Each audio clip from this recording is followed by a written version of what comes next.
So how are you feeling? Because Orlando is hosting the game. They've hosted every single game so far in this run to the Open Cup final.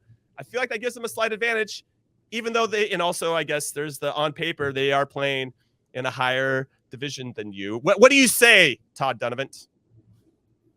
I say that they have every advantage. They are hosting. They have, all of those things in their favor. So we know that. And I think that's part of our challenge, right? Is we're going to have to come in and overcome all of those things.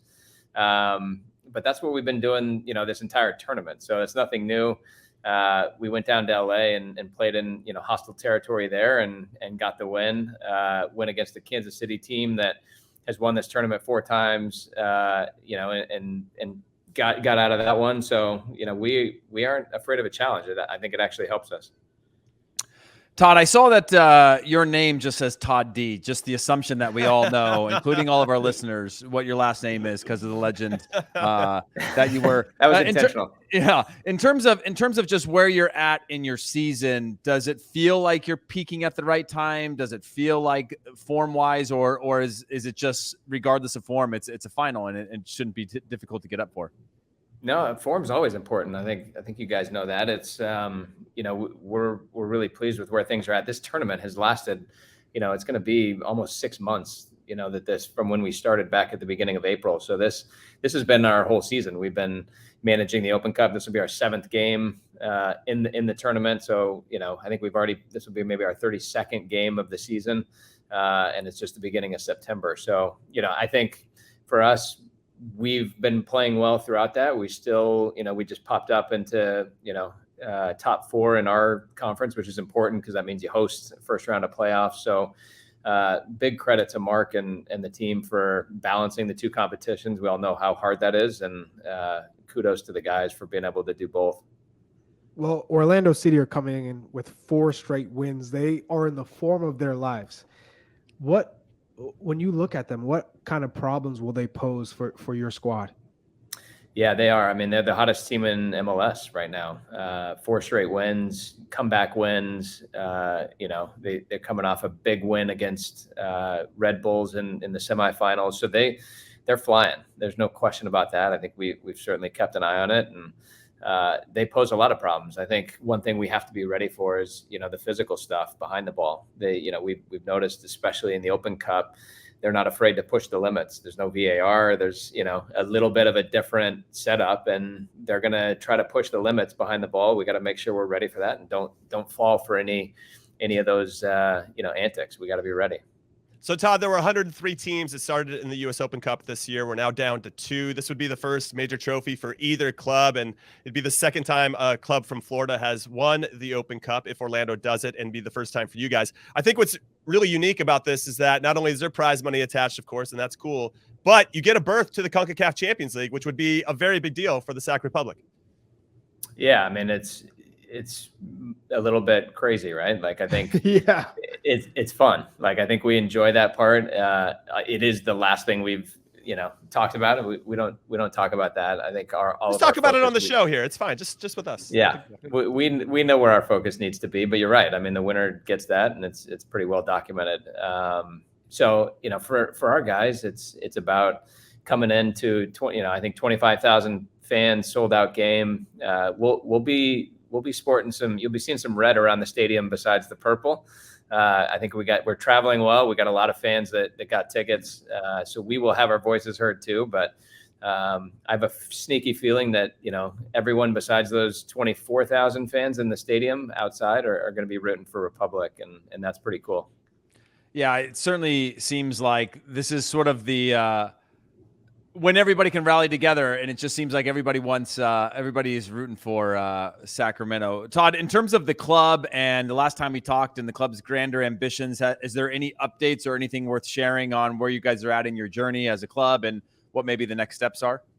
Yeah, I mean, right now we're kind of executing on what we planned for in the offseason was, hey, let's put a good team on the field and let's build a new stadium downtown, and we're working towards both of those.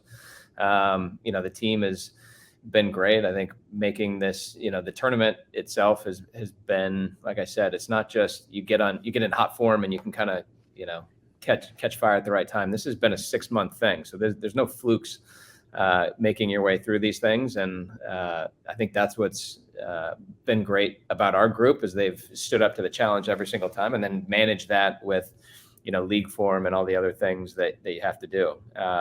So yeah, all eyes looking forward towards the final, and we know that good things are going to happen from there. There's a huge watch party that we're throwing back in Sacramento. There's a bunch of watch parties, around, surrounding towns, and it's really caught fire back home, and we'll be hearing those cheers all the way in Orlando. Did Jimmy get the invite for the to fly on the old private jet cross country? I was there in the semifinals. I thought that was going to be enough. That's a good look. Hey, Jimmy, you put in the work, dude. You put in the work. You did put in the work. It was hot. I was sweating. Hey, Jim, we appreciate you.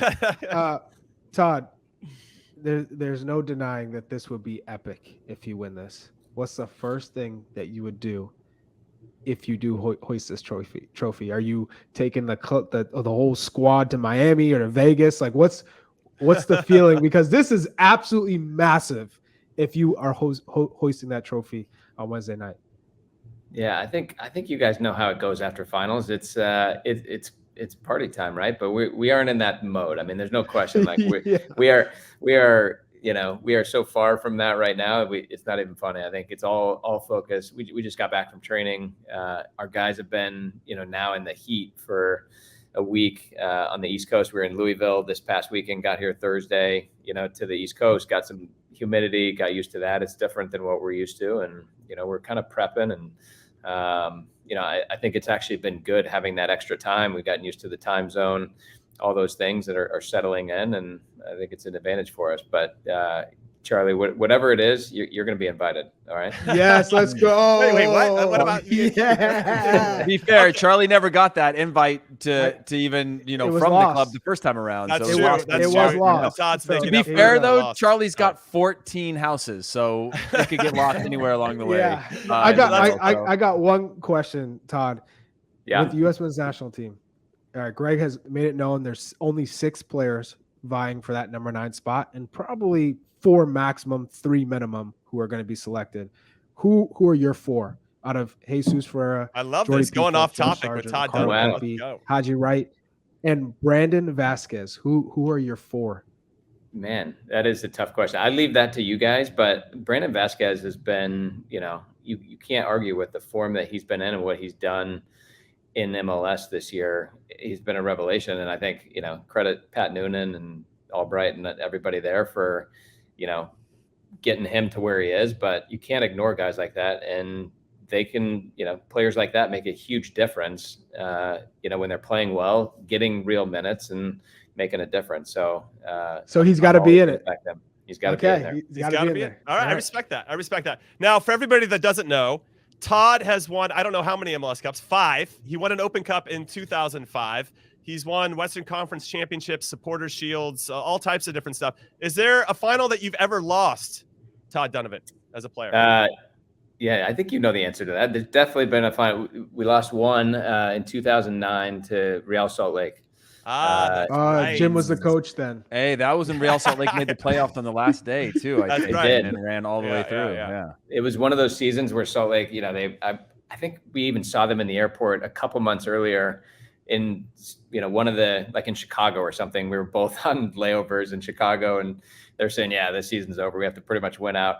They do win out. They do go all the way. And we were counting our blessings before the game was over, and we weren't ready for what happened next. And, Ramondo and PKs is not a good thing.